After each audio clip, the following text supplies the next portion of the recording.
I like trains. On January 29, 2022, I decided to chase the Bessemer and Lake Erie ore train, both southbound and northbound. This was the second time I had ever chased a train before, as the first was my chase of the Maryland Midland UBTT back on December 30th, 2021. I did not chase the B&LE alone, however, as my good college friend Sebastian decided to join me after I offered him this opportunity to chase along the old Bessemer. This was quite a normal day for the B&LE, as the ore train ran on schedule, passing through each area at its typical time. While an extra miscellaneous run with the Bessemer units would have been extra special, we were still pleased with the consistency of the ore train. The last thing we needed on this day was for the train to tie down somewhere or pass either very early or very late, and luckily, none of that happened.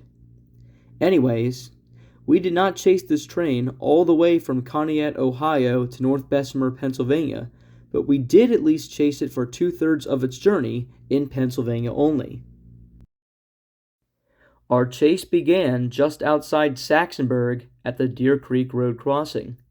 I wanted to pick locations on this chase I had never been to before for 2 reasons. 1, to change things up, particularly on my channel, and 2, to explore along the line and possibly find cool spots.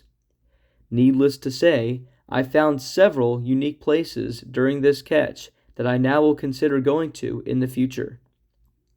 Anyways, shortly after arriving at Deer Creek Road in the frigid temperature, I heard in the distance what I thought was some truck, as there was a main road running parallel to the tracks. However, I soon realized that I was actually hearing the Canadian National EMDs in Notch 8, which was quite a satisfying sound. Within minutes, the southbound loaded ore train U702 passed by with 84 cars, 2 locomotives up front, including the Bessemer Sticker Unit 8804 leading, and 2 locomotives in the back. To no surprise, the back DPUs were also in Notch 8. Immediately after the train passed by, we got back on the road and chased the train to North Bessemer.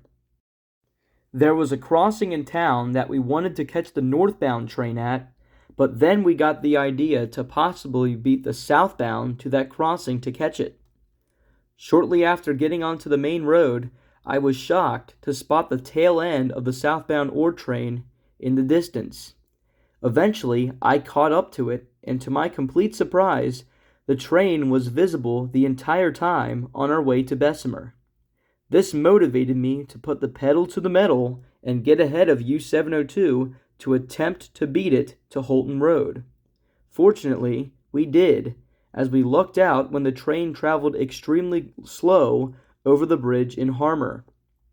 In the winter, the trains must slow down over the bridge due to possible ice caused by the below freezing temperatures, as well as previous snowfall, which in this case there was.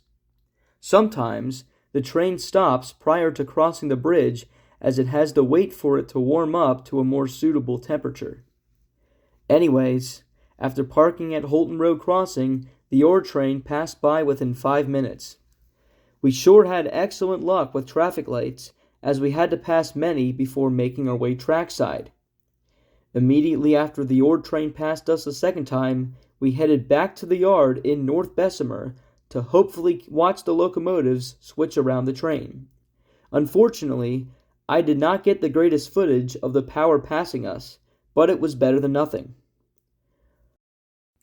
A fun fact about the B&LE is that when the train arrives, there are 2 sets of ore jennies in the yard, one loaded and one empty.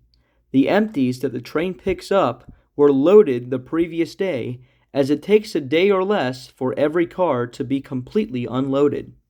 The next day, these same ore loads pictured here behind the locomotives will be transported back northbound to Conneaut to be reloaded for their next southbound trip. Once the ore loads were dropped off, the two DPUs reversed to meet up with the other two locomotives on the head end so that the crew could change cabs. This maneuver meant that the two DPUs would be up front on the empty ore train, and the previous locomotives on the head end would serve as the DPUs. Eventually, the two sets of locomotives latched on to each end of the ore empties, and U703 was officially ready to depart. This process took roughly 80 minutes, and it was cool to watch it all in person. As the train officially departed, I planned on going back to Hulton Road, but Sebastian had a better idea. Instead, we drove up a steep road located right before the crossing, which had a place to pull off and park on the side. This location was nice and open and served as a great opportunity for filming the northbound train rounding the bend and kicking up the snow. CN 8827, which has a nice Nathan P5 horn, would lead the train for the rest of the chase.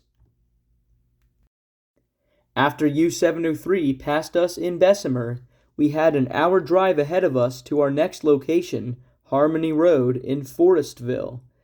This was the only crossing I went to on this chase that I had previously been to, and I wanted to go there specifically to film the train passing the old searchlight signals with snow on the ground. I figured it had potential for some nice scenery along the B&LE.